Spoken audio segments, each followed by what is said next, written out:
Once upon a time, in a galaxy not so far away, there sailed a marvelous spaceship named Sweet Explorer.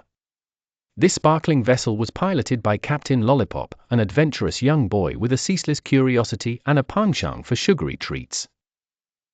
His purple ship, with swirling patterns reminiscent of candy canes, was headed towards a peculiar planet spotted on the galactic map, the Candy Planet. As the Sweet Explorer orbited closer, vibrant colors danced before Captain Lollipop's eyes, a kaleidoscope of jellybean mountains, chocolate rivers, and lollipop forests. With a smile as bright as 1,000 gummy bears, he landed gently on a fluffy marshmallow-cushioned field.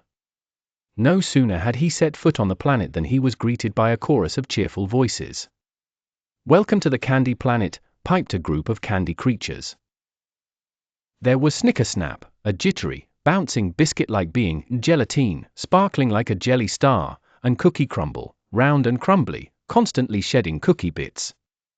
They were inhabitants of this delicious world, and they were in dire need of help. "Oh, Captain Lollipop!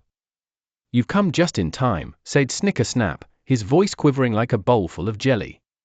"The Great Sunbeam is bearing down fiercely, and we creatures are starting to melt away." Their sugary faces turned wistfully towards the sky, where a blazing sun beamed ceaselessly. Captain Lollipop, taking in the gravity of the situation, was determined to help. "Fear not, my sweet friends. We will find a way to shield your planet from the melting climes." He rummaged through his ship, finally pulling out his trusty Choco-Matic 3000. The candy creatures joined forces, gathering resources from across the planet. Licorice vines were spun into strong ropes, marshmallow fluff was harvested for its airy lightness, and hard candy gems were used to weigh down the edges. Together, they worked tirelessly under the hot sun. Cookie Crumble organized the candy community, assigning tasks with meticulous precision.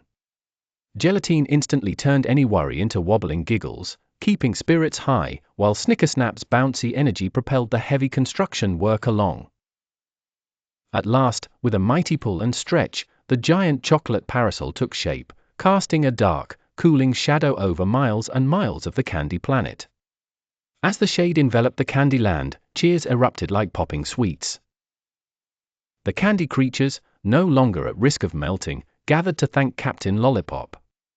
"You've saved our home," they sang in harmony, their candy voices sweeter than any melody. Captain Lollipop, with a twinkle in his eye and a rainbow in his heart, said, "The sweetest thing isn't a candy or a chocolate. It's helping friends in need and making new ones along the way." With heartfelt goodbyes and pockets full of tasty souvenirs, Captain Lollipop boarded the Sweet Explorer again. His heart felt full with the friends he made, and the spaceship's next adventure awaited. And so, the Sweet Explorer zoomed back into the sky, leaving behind a happier, safer Candy Planet, until the time when next they needed a sugary hero once more.